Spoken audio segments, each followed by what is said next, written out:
Pour perdre du gras, c'est simple, il faut bouger plus et manger moins. C'est le genre de conneries qu'on entend souvent et qu'on va contrer aujourd'hui en donnant la vraie raison pour laquelle ton ventre ne part pas. Parce que ton problème, c'est pas de savoir qu'il faut effectivement manger mieux et bouger plus. Et ça, on le sait. Ton problème, c'est de tenir sur la durée. Donc le problème fondamental n'est pas le déficit calorique, mais la préparation mentale. De mise en œuvre sur la durée pour éviter l'auto-sabotage, ce qui pour la plupart d'entre vous, vous fait sortir des rails et rater votre sèche avant de voir vos abdos. Et moi, je traite ça avec mes clients et aujourd'hui, je vais te donner 3 clés pour que tu puisses faire mieux la prochaine fois et enfin perdre ce gras. Avant ça, je vais quand même me représenter. Je suis Mathieu, fondateur de la méthode MM et j'accompagne des hommes de 25 à 45 ans à perdre du gras pour revoir leurs abdos et j'utilise la préparation mentale en plus de tout ce qui est nutrition, sport, de façon à créer des résultats durables comme tu peux le voir ici. Allez, on rentre dans le vif du sujet et la première raison pour laquelle tu n'arrives pas à perdre ton ventre de manière durable et que tu rates après plusieurs semaines,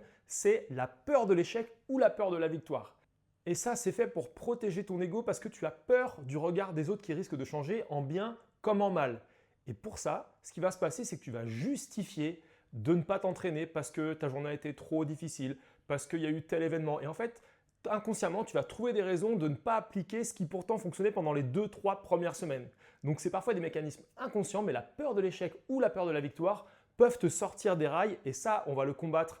Comment? En ayant un plan d'action pour savoir quoi faire dès lors que tu n'as pas fait une séance d'entraînement. Au lieu de te morfondre pendant des semaines, on passe directement à la suite et on t'accompagne pour pouvoir continuer en oubliant ce qui s'est passé la veille. L'idée, c'est de créer une nouvelle image à laquelle tu vas adhérer et que tu sauras quoi faire exactement quand ça ne se passe pas comme prévu. En cela, on va renforcer la nouvelle image de toi pour combattre cette peur de changement, cette peur de l'échec ou cette peur de la victoire. Le deuxième point pour lequel tu n'arrives pas à perdre du gras sur la durée, c'est que tu as du mal à sortir de ta zone de confort. Parce que notre cerveau, il est câblé pour protéger ce qui est familier, même quand ça ne nous convient pas. C'est pour ça que parfois, on a du mal à quitter son job quand on veut faire autre chose ou changer d'endroit où on va vivre. Et donc, pour la perte de gras, c'est la même chose. Donc, il va falloir combattre ça. Et comment on va s'y prendre? Eh bien, on va baliser les progrès sur la semaine, le mois, le trimestre et l'année. Et si on crée vraiment un balisage précis, eh bien ça va te guider pour progressivement sortir de cette zone de confort et pouvoir atteindre tes objectifs et tenir justement ta perte de gras sur la durée.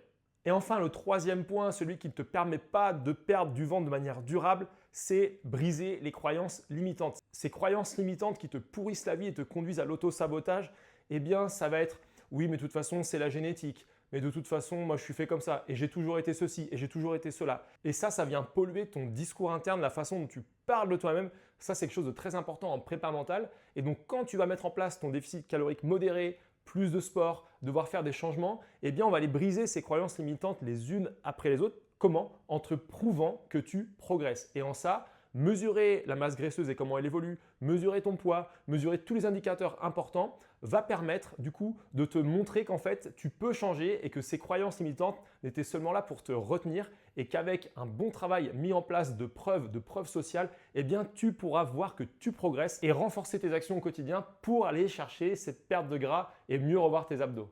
Donc tu l'as bien compris, forcément avoir une meilleure alimentation avec un déficit calorique modéré et faire plus de sport, c'est important. Mais pour tenir dans la durée et éviter l'auto-sabotage, c'est la prépa mentale qui va faire la différence et de tenir tes objectifs en contrant tous les poisons qui vont venir te ralentir pour pouvoir revoir tes abdos. Donc, ce qu'on a vu ici, c'est que pour pouvoir tenir ça, il va falloir travailler sur ta nouvelle identité, ta nouvelle image en arrêtant d'avoir peur de l'échec ou peur de la victoire. On va aussi t'accompagner pour sortir de ta zone de confort progressivement pour que tu puisses accéder à une version de toi plus sèche qui est plus en phase avec ce que tu désires. Et enfin, on va aller briser une par une ces croyances limitantes pour te montrer que comme les autres, tu es capable finalement d'atteindre des objectifs que tu ne soupçonnais même pas. Et ça, j'ai deux de mes clients qui l'ont bien résumé comme tu peux le voir ici ou encore ici, c'est que ça a changé leur vie. Il y en a qui étaient bloqués depuis plus de 16 ans. Un autre qui m'a dit que ça allait changer sa vie pour les années à venir, donc c'est quand même pas rien.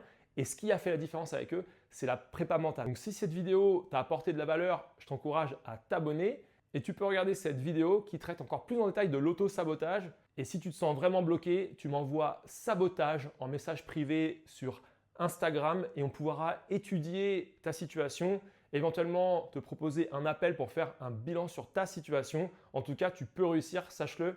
Allez, je vous dis bon dimanche et à la semaine prochaine.